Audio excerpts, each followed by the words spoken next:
On a warm summer evening in Amsterdam, July 6, 2021, Peter R. de Vries, the fearless Dutch crime journalist, was gunned down in cold blood, just moments after leaving a TV studio. This was no random act of chaos. It was a carefully orchestrated hit, the kind of ruthless execution that had become all too common in a country that once prided itself on its liberal, peaceful society. The Netherlands, a nation known for its tolerance and open-mindedness, had become a battleground for narcotic cartels and criminal syndicates, with the Mokro Mafia leading the charge. As Peter lay dying on the pavement, a question lingered in the minds of many. How did the Dutch war on narcotics spiral so far out of control that it claimed the life of one of its most courageous fighters? Peter R. de Vries, a name that resonates with courage, tenacity, and a relentless pursuit of justice, didn't just stumble into his role as the Netherlands' most trusted crime reporter. He earned it, one story at a time. His journey into the murky world of crime reporting began in the 1970s, when he was just a young journalist with a keen nose for stories that others might have found too dangerous to touch. Peter started his career at the daily newspaper De Telegraaf, which was known for its sensationalist reporting. But Peter wasn't interested in mere sensationalism. He was driven by a deeper need to uncover the truth, no matter where it led or whom it exposed. His early work quickly set him apart from his peers.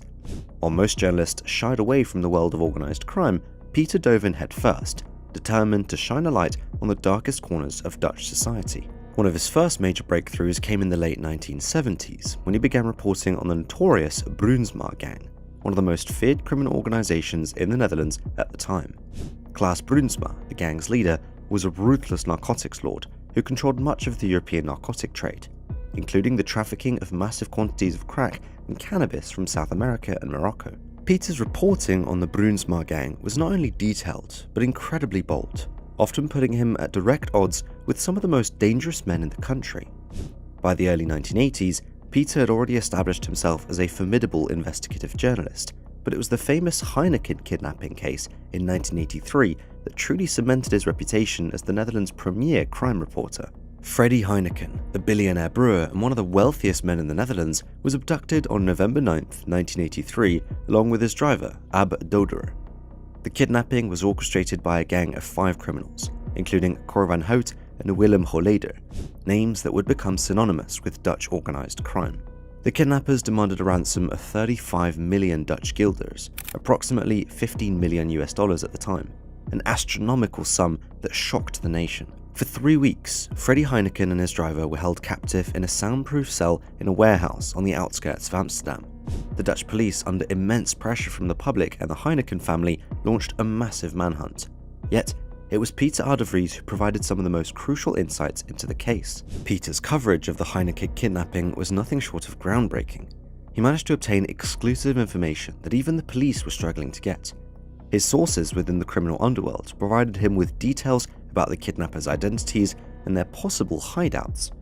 Peter's reporting was so accurate and timely that the police themselves began to rely on his articles to gather leads and information. The case culminated in the successful rescue of Freddie Heineken and his driver on November 30th, 1983, after 21 days of captivity. The kidnappers were eventually apprehended, but not before they managed to escape with the ransom money, which would remain hidden for years. Peter's role in the case didn't end with the rescue. He continued to investigate the aftermath, eventually publishing a book titled De Ontvoering van Alfred Heineken, The Kidnapping of Alfred Heineken, which became a bestseller and was later adapted into a film starring Anthony Hopkins. Peter's work on the Heineken case was a turning point, not just in his career, but in the way crime reporting was viewed in the Netherlands. He'd proven that a journalist could play a critical role in major criminal investigations, often providing insights that even law enforcement might miss. His relentless pursuit of the truth, combined with his willingness to put himself in harm's way, earned him the respect of both the public and the police. But it also earned him the enmity of the criminals he exposed.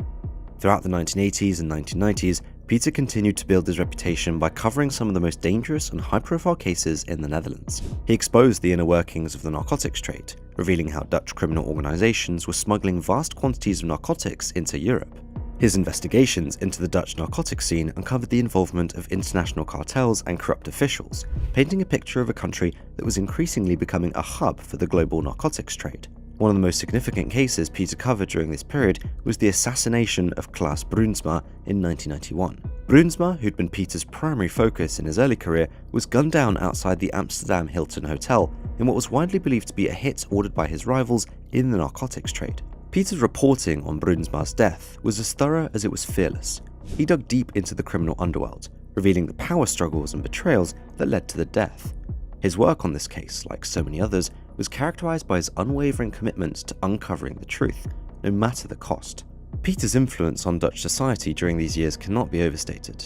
He was more than just a journalist. He was a crusader against crime, someone who was willing to take on the most dangerous elements of society to protect the public. His reporting often led to significant changes in law enforcement tactics and public policy. For example, his exposure of police corruption in the late 1990s led to a nationwide investigation that resulted in the dismissal and prosecution of several high-ranking officers. Peter was also instrumental in bringing about changes in the way the Dutch justice system handled organized crime. His detailed reporting on the operations of criminal organizations like the Mokro Mafia, a Moroccan-Dutch criminal network that would later play a role in his own assassination, highlighted the need for a more robust response from law enforcement. Peter's work pushed the Dutch government to adopt tougher measures against organized crime, including increased surveillance, harsher penalties, and greater international cooperation. But with all his success came increasing danger. The criminals Peter exposed were not the kind to forget or forgive. He received countless death threats over the years, many of which were credible. Peter knew that his work put him in constant danger, but he refused to back down. He believed that exposing the truth was more important than his own safety. This bravery made him a hero to many, but it also made him a target. By the time the new millennium rolled around, Peter R. de Vries had become a household name in the Netherlands. He had his own television show, Peter R. de Vries Crime Reporter, which became one of the most watched programs in the country. The show covered a wide range of criminal cases, from cold cases to ongoing investigations, and often featured interviews with key figures in the criminal underworld, including victims, law enforcement officials, and even the criminals themselves. Peter's influence extended far beyond his television show. He was a frequent guest on talk shows and news programs where he would discuss ongoing criminal cases and offer his expert analysis. He also continued to write, publishing several more books on crime and justice, each one a bestseller. Peter's voice became one of the most authoritative in the country when it came to matters of crime and punishment. However, Peter's growing influence also meant that he was constantly walking a fine line between journalism and law enforcement. While he was never officially part of the police or judicial system, his work often had a direct impact on criminal investigations and trials. This sometimes put him at odds with law enforcement, who were wary of a journalist having so much access to sensitive information. But Peter never saw himself as a merely reporter. He saw himself as a defender of justice, someone who could use his platform to bring criminals to justice and protect the innocent. One of the most significant ways Peter influenced Dutch society was through his advocacy for victims of crime. He often worked closely with the families of victims, helping them navigate the legal systems and ensuring that their voices were heard. His dedication to victims' rights led to several high-profile cases being reopened and ultimately solved. Peter's work gave a voice to those who'd been silenced by fear or despair, and he became a symbol of hope for many. The story of the Dutch war on narcotics is a tale of a nation's struggle to maintain control in the face of a new and terrifying breed of organized crime. At the heart of this struggle is the Mokro Mafia, a Moroccan-Dutch criminal organization that rose to dominate the narcotics trade in the Netherlands, with a level of chaos and ruthlessness previously unseen in the country. The emergence of the Mokro Mafia marked a new era in Dutch crime, one that transformed Amsterdam from a city known for its liberal tolerance into a battleground soaked in blood. The Mokro Mafia didn't just appear out of nowhere. Its roots can be traced back to the late 1990s and early 2000s, when Moroccan immigrants, many of whom were second-generation Dutch citizens, began to find their footing in the world of organized crime. Initially, these young men operated on the fringes, involved in petty crimes and small-scale narcotics trafficking. But as the demand for narcotics in Europe grew, so did their ambitions. By the early 2000s, the Netherlands had become a crucial hub for the international narcotics trade, particularly in crack and cannabis. The country's extensive network of ports, especially Rotterdam, made it an ideal entry point for narcotics coming from South America and North Africa. The Mokro Mafia quickly recognized the opportunity, and they were ruthless in their pursuit of dominance. They began by taking control of local narcotics markets in cities like Amsterdam, Rotterdam, and Utrecht, using a combination of chaos, intimidation, and strategic alliances with other criminal organizations. The Mokro Mafia wasn't just another gang. They were highly organized, with a strict hierarchy and a clear division of labor. At the top were figures like Ridwan Tahi, Said Razouki, men who would become the most wanted criminals in Europe. Tahi, in particular, was known for his cold-blooded approach to business. He didn't just eliminate his enemies, he made examples of them, often in the most brutal ways imaginable. Bodies would be found mutilated, sometimes left in public places as a warning to others. The message was clear: cross the Mokro Mafia and you would pay with your life. The gang's rapid rise to power was fueled by their control over the crack trade. By the mid-2000s, the Mokro Mafia had established themselves as the primary distributors of crack in the Netherlands, working directly with South American cartels to bring in massive shipments of the narcotic. They also had connections with the so-called supermarket of narcotics in North Africa, which supplied them with high-quality cannabis. With this control over supply, the Mokro Mafia could dictate prices and eliminate competitors with ruthless efficiency. But the Mokro Mafia's ambitions didn't stop at narcotics trafficking. They were involved in everything from money laundering to arms smuggling, creating a criminal empire that spanned continents. Their operations were sophisticated, with members using encrypted communication devices and complex financial networks to evade detection by law enforcement. The Dutch police, once considered among the best in the world, found themselves outmatched and outgunned. As the Mokro Mafia grew more powerful, Amsterdam began to change. The city, once a symbol of liberal policies and a haven for artists, students, and tourists, started to show the cracks beneath its tolerant surface. The streets of Amsterdam became increasingly dangerous as the Mokro Mafia fought to maintain control over their territory. Shootings, once a rarity in the Netherlands, became a common occurrence, often happening in broad daylight in the middle of busy streets. The chaos wasn't just confined to the criminal underworld. Innocent bystanders were often caught in the crossfire. The statistics from this period are chilling. Between 2012 and 2017, Amsterdam saw a dramatic increase in narcotic-related chaos. The number of deaths linked to organized crime more than doubled, with over 20 homicides in 2017 alone attributed to the Mokro Mafia. Many of these killings were execution-style hits, carried out with military precision. Victims were often shot multiple times at close range, and in some cases, their bodies were dismembered or set on fire to send a message. The Dutch police were struggling to keep up. The Mokro Mafia's use of encrypted communication made it nearly impossible for law enforcement to intercept their plans. Even when they did manage to make arrests, witnesses were often too terrified to testify, fearing retribution. In 2016, a key witness in a major trial against the Mokro Mafia was gunned down just days before he was set to testify. His family was also targeted, with his brother and lawyer both deathed in what was clearly an attempt to silence anyone who dared to speak out against the gang. The chaos reached its peak in 2019, when the Netherlands was rocked by a series of high-profile assassinations. Among the victims were Dirk Vries, a lawyer representing a witness against Ridwan Tahi, and another key witness's brother. These killings sent shockwaves throughout the Dutch legal community and made it clear that the Mokro Mafia was willing to go to any lengths to protect their empire. For the Dutch government and law enforcement, the rise of the Mokro Mafia presented an unprecedented challenge. The country had long prided itself on its liberal approach to crime and punishment, favouring rehabilitation over harsh penalties. But the sheer scale and brutality of the Mokro Mafia's operations forced a re-evaluation of these policies. The Dutch police found themselves in a war they were not prepared for, facing an enemy that was not only well armed, but also deeply embedded in the fabric of society. In response to the escalating chaos, the Dutch government launched a series of initiatives aimed at dismantling the Mokro Mafia and curbing the narcotics trade. These efforts included increased funding for law enforcement, the creation of specialized task forces, and greater cooperation with international agencies. In 2018, the Dutch police launched Operation Alpha, a massive crackdown on the Mokro Mafia that involved hundreds of officers and resulted in the arrest of dozens of suspects. However, while these operations did disrupt some of the gang's activities, they did little to stem the tide of chaos. One of the biggest challenges faced by Dutch law enforcement was the sheer scope of Mokro Mafia's operations. The gang wasn't just a local problem, they had ties to international narcotic cartels, and their operations spanned multiple countries. This made it incredibly difficult for Dutch authorities to track their movements and anticipate their actions, even when they did manage to arrest key figures within the organization.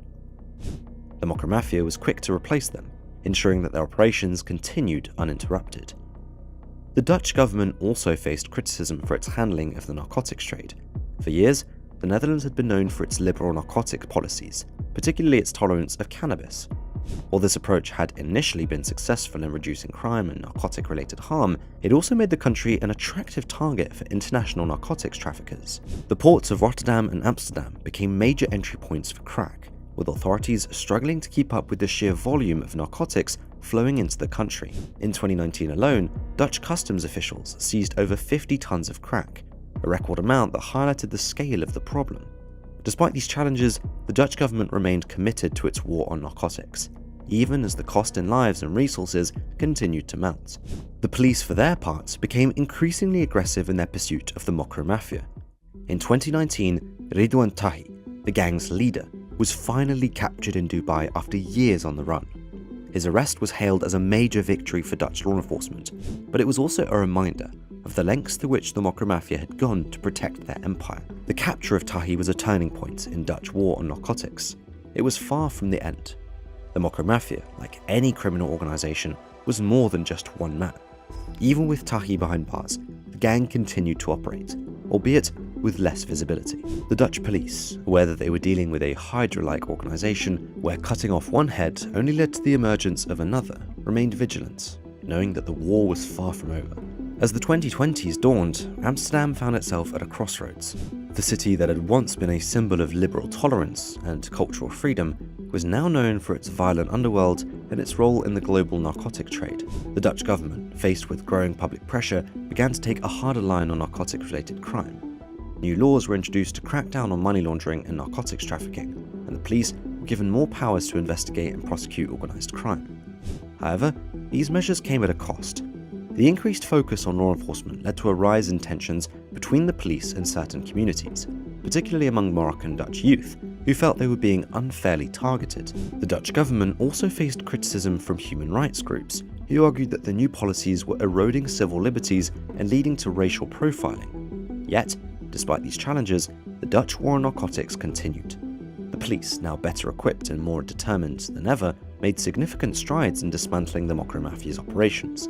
High-profile arrests continued, and by 2021, many of the gang's leaders were either behind bars or on the run. But the war was far from over.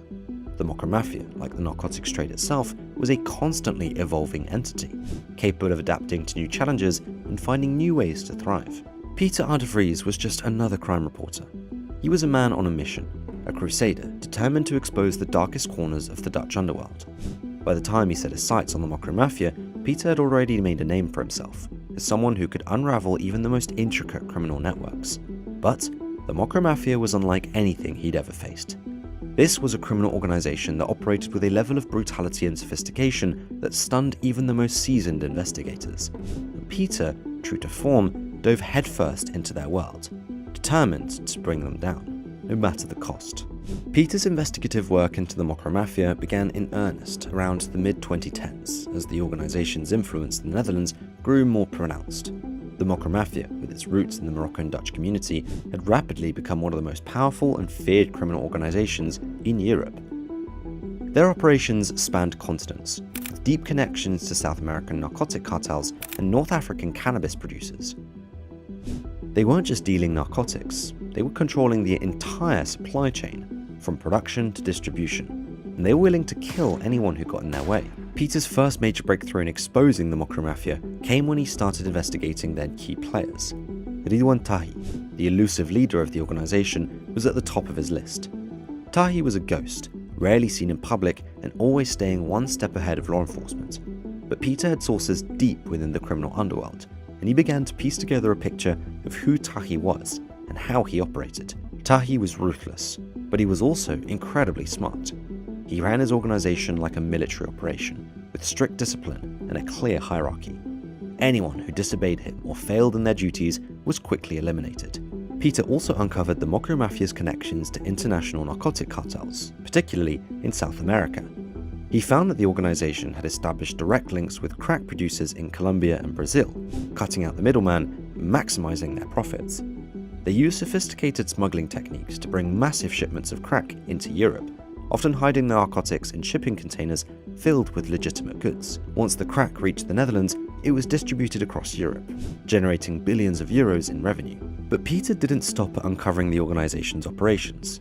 He also exposed the chaos that underpinned their success. The Mokro Mafia wasn't just about making money, they were about power, and they maintained that power through fear. Peter's investigations revealed a string of deaths, many of them carried out in broad daylight on the streets of Amsterdam and Rotterdam. They weren't just random killings, they were carefully orchestrated hits designed to send a message. If you crossed the Mokro Mafia, you would be hunted down and killed, no matter where you were or who you were with. One of the most chilling cases Peter uncovered involved the death of a young man named Ali Motamed. In 2015, Motamed, an Iranian dissident living in the Netherlands, was shot dead outside his home in Almere. At first, the death seemed unrelated to the Mokro Mafia. But Peter's investigation revealed otherwise. He discovered that the hit had been ordered by the Iranian government, but it had been carried out by members of the Mokro Mafia, who'd been hired as contract killers. This was a shocking revelation that highlighted the organization's reach and their willingness to kill for anyone who could pay the price. As Peter delved deeper into the world of the Mokro Mafia, he became more than just a journalist. He became a target. The organization knew that Peter's work was a threat to their operations, and they were determined to silence him. The death threats started to come in, first as anonymous phone calls and emails, then as more direct warnings. Peter was used to threats. He had been dealing with them for most of his career, but these were different. These were from people who had the means and the willingness to carry them out. Despite the risks, Peter continued his work, but he knew he needed to be careful. He started taking precautions, varying his routines and avoiding places where he could be easily ambushed. But even with these measures, he knew he wasn't truly safe. The Mokro Mafia had a long reach, and they had already proven that they could strike at any time. In 2019, Peter's work took a dangerous turn when he became involved in the Marengo trial, one of the most significant criminal cases in Dutch history. The trial centered around Ridwan Tahi and his associates, who were accused of orchestrating a series of deaths and attempting deaths in a bid to consolidate their control over the narcotics trade. The star witness in the trial was a man known as Nabil B, a former member of the Mokro Mafia who turned against his former associates and agreed to testify against them in exchange for protection. Nabil B's testimony was crucial to the prosecution's case, but it also made him a prime target for the Mokro Mafia. The organization had already proven that they would stop at nothing to silence witnesses, and Nabil B knew that his life was in grave danger. It was in this context that Peter Vries stepped in, agreeing to act as a confidant and advisor to Nabil B. It was an incredibly risky move. Peter was effectively putting himself in the crosshairs of the Mokro Mafia, but he believed it was the right thing to do. He'd spent his entire career fighting for justice, and this was perhaps the most important battle of all. Peter's involvement in the Marengo trial was not just a journalistic endeavor, it was a personal crusade. He knew that if the Mokro Mafia were allowed to operate with impunity, the consequences would be devastating for Dutch society. By aligning himself with Nabil B and the prosecution, Peter was taking a stand against the very forces he had spent his life fighting, but it was also a decision that came with severe consequences. The threats against Peter's life intensified as the trial progressed. The Mokro Mafia made it clear they saw him as a direct threat to their survival. On several occasions, credible intelligence suggested that there were active plots to assassinate him. The Dutch police provided Peter with protection, but he knew that no amount of security could guarantee his safety. The Mokro Mafia had already demonstrated their willingness to kill anyone who stood in their way, and Peter was now at the top of their hit list. One of the most terrifying incidents occurred in early 2021, when Peter narrowly escaped an assassination attempt. He'd been working late into the night, reviewing documents related to the Marengo trial, when he received a call from one of his sources. The source warned him that there was a plan in place to kill him that very night. Peter immediately contacted the police, who were able to intercept the would-be assassins before they could carry out the attack. But the incident shook him deeply. He'd always known that his work was dangerous, but this was a stark reminder of just how close he was to death. Despite the constant danger, Peter refused to back down. He continued to work with Nabil B and the prosecution, providing them with invaluable insights into the inner workings of the Mokro Mafia. His work was instrumental in helping to build the case against Ridwan Tahi and his associates, but it also made him a prime target for retribution. The threats against Peter weren't just limited to his own life. His family was also at risk. The Mokro Mafia had a long history of targeting the loved ones of those who opposed them, and Peter knew that his involvement in the Marengo trial put his family in danger. He took steps to protect them, including moving them to a safe location and arranging the round-the-clock security. But even with these precautions, the threat was ever present. As the Marengo trial moved forward, Peter's role became increasingly important. He was more than just a journalist reporting on the case. He was an active participant in the fight against the Mokro Mafia. His work helped to expose the organization's operations, their connections to international narcotic cartels, and their involvement in a string of brutal deaths. But it also put him in the crosshairs of one of the most dangerous criminal organizations in the world. In June 2021, just weeks before the start of the trial's key hearings, Peter received yet another death threat, this time in the form of a letter delivered to his home. The letter was explicit in its warnings, stating that Peter's time was running out and that he would be killed if he did not withdraw from the trial. The letter was a stark reminder of the dangers he faced, but Peter refused to be intimidated. He knew that backing down would only embolden the Mokro Mafia, and he was determined to see the trial through to the end. But on July 6, 2021, Peter R. de Vries' worst fears were realised. July 6, 2021 started like any other day for Peter R. de Vries. He was at the height of his career, continuing his tireless work to expose the criminal underworld in the Netherlands, particularly the Mokro Mafia. That day, Peter was scheduled to appear on RTL Boulevard, a popular Dutch television show where he regularly discussed ongoing criminal cases. Little did he know that this routine appearance would lead to the most devastating moment in his life, in the country's collective consciousness. Peter arrived at the studio in the heart of Amsterdam around 7:30 p.m. He was well known there, a familiar face who'd walked those halls countless times. The episode went as planned. Peter spoke passionately about the topics at hand, as he always did. When the camera stopped rolling, Peter gathered his things, exchanged a few words with colleagues, and then headed out the building, completely unaware of the danger lurking just beyond the studio's doors.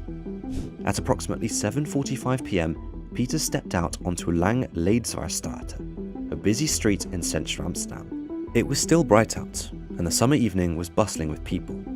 As Peter made his way down the street, heading toward his parked car, he didn't notice the two men who'd been watching him, waiting for this exact moment, and in an instant, everything changed. One of the men, later identified as a 21-year-old Polish national named Kamil E., approached Peter from behind. Without hesitation, he pulled out a firearm and shot Peter in the head and chest at point-blank range. The attack was over in seconds, but its impact would reverberate across the Netherlands for years to come. Peter collapsed on the pavement, blood pooling beneath him as shocked bystanders rushed to his aid. Witnesses later described the scene as surreal, as if time had slowed down in those crucial moments after the shots rang out. People screamed, some ducked for cover, and others tried to comprehend what they just witnessed. A man who'd spent his life fighting for justice now lay gravely wounded on the streets, his life hanging by a thread. The response was immediate. Emergency services were called, and within minutes, paramedics arrived on the scene. Peter was still alive, but barely. The paramedics worked quickly, stabilizing him as best as they could before rushing him to the VU University Medical Center, one of Amsterdam's leading hospitals. As Peter was wheeled into the emergency room, the nation held its breath, hoping against hope that he would survive this brutal attack. Meanwhile, the gunmen were making their escape. Kamil E., the shooter, fled the scene with the help of a getaway driver, a 35-year-old Dutchman named Delano G. The two men had meticulously planned the attack, and they had an escape route mapped out. They drove through the winding streets of Amsterdam, trying to evade capture, but the Dutch police were already on their tail. Thanks to the swift actions of witnesses and the city's extensive surveillance network, the authorities were able to track the assailants as they attempted to flee the city. The pursuit didn't last long. Within an hour of the shooting, the police apprehended both suspects on the A4 highway, near Leesgendam, a town just outside The Hague. The car they were driving was stopped, and the two men were arrested without incident. In the vehicle, police found the firearm used in the attack, along with other evidence that tied them directly to the shooting. It was a significant breakthrough in a case that had shaken the nation to its core. As the details of the attack emerged, it became clear that this was not just a random act of chaos. Both Kamil E. and Delano G. had ties to the Mokro Mafia, the very organization Peter had spent years investigating.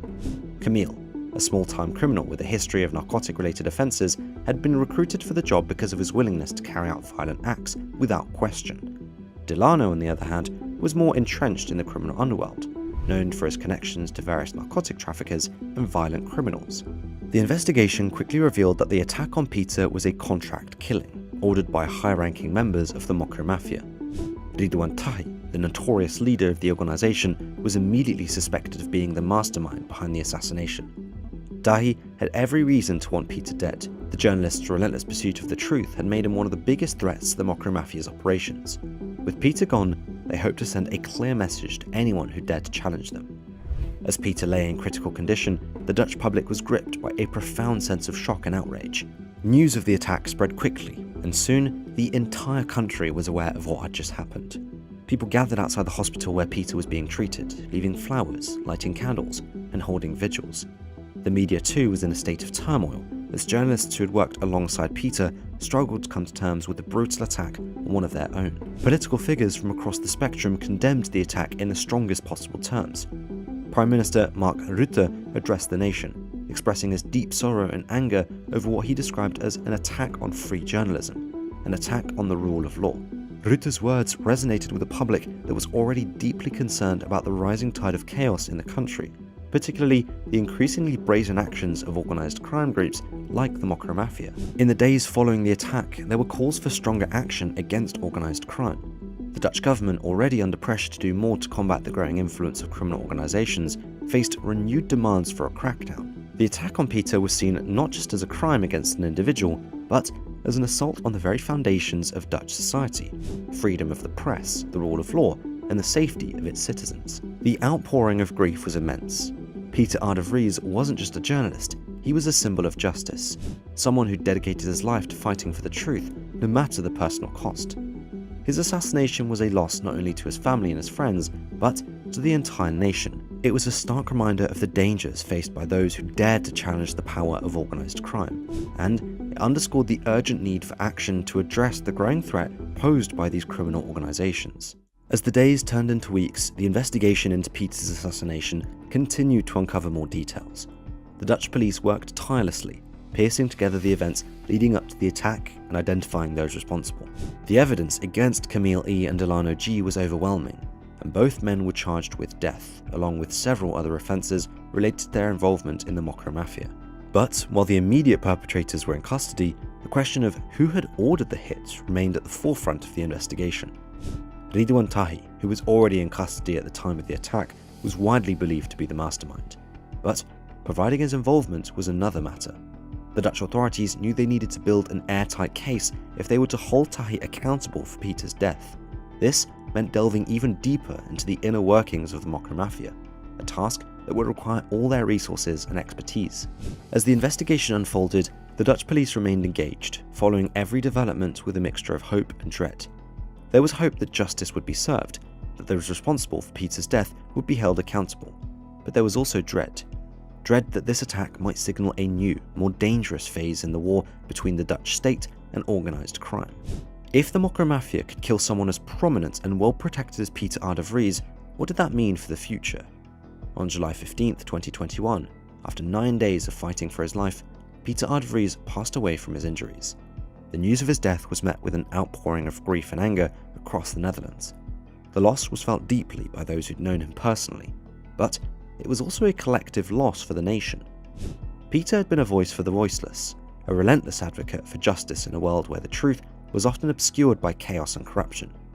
The Dutch government declared a national day of mourning, and tributes poured in from around the world. In Amsterdam, thousands of people gathered in Dam Square to pay their respects, holding candles and photos of Peter and demanding justice for his death. The square, usually a bustling hub of activity, was silent as people reflected on the life and legacy of a man who'd given everything to his work. Peter's funeral, held a few days later, was a somber affair, attended by his family, friends, colleagues, and dignitaries.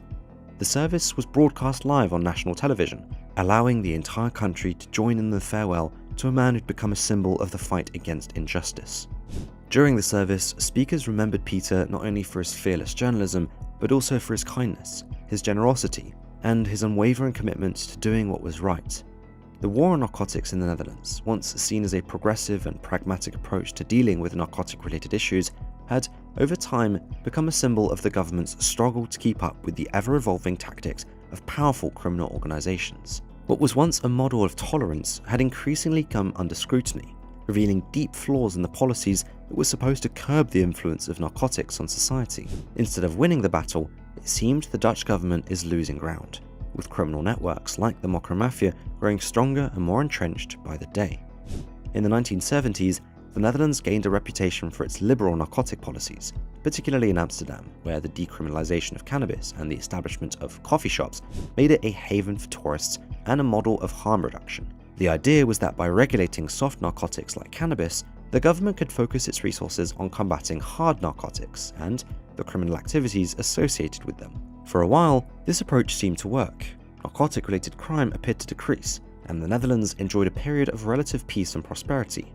However, By the late 1990s and early 2000s, cracks in the system began to appear. The Netherlands' position as a major port of entry for goods into Europe made it an attractive target for international narcotic traffickers.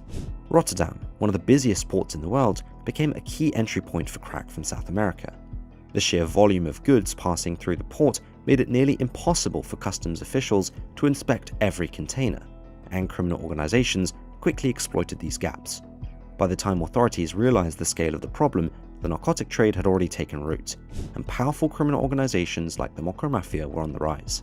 The Dutch government's response to this growing threat has been, at best, a series of stopgap measures that have failed to address the root of the problem. Despite increasing law enforcement efforts, the government has struggled to keep up with the sophisticated operations of narcotic cartels. The policy failures are glaring. For one, the distinction between soft and hard narcotics that was once the cornerstone of Dutch narcotic policy has become increasingly irrelevant in the face of a booming crack trade. The focus on regulating cannabis did little to prevent the rise of organized crime, which found more lucrative ventures in smuggling and distributing crack and synthetic narcotics. Corruption within the system has only exacerbated these challenges. Over the years, there have been numerous reports of police officers, custom officials, and even politicians being bribed or coerced by criminal organizations. In one notorious case, several customs officials in Rotterdam were caught facilitating the smuggling of crack in exchange for large sums of money. This kind of corruption undermines public trust and makes it even harder for the government to effectively combat the narcotics trade. Statistics paint a bleak picture of the current situation. The Netherlands is now one of the largest transit points for crack in Europe.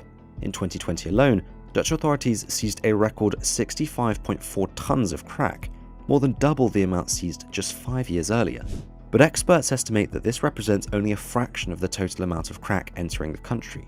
It's believed that up to 100 tons of crack may pass through the Netherlands each year, generating billions of euros in revenue for criminal organizations.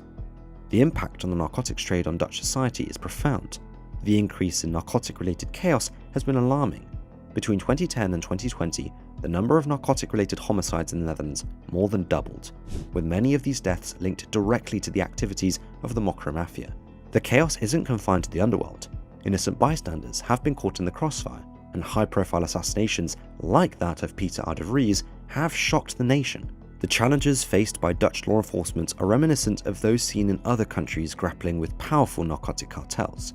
Mexico, for example, has been embroiled in a bloody war on narcotics for decades, with cartels like the Sinaloa and Los Zetas waging open war against the government and each other.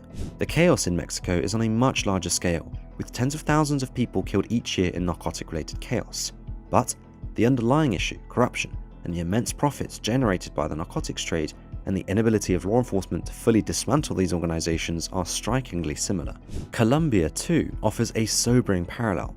The rise of the Medellin and Cali cartels in the 1980s and 1990s turned Colombia into the epicenter of the global crack trade. The Colombian government, with significant support from the United States, waged a relentless war against these cartels, leading to the eventual capture or killing of key figures like Pablo Escobar.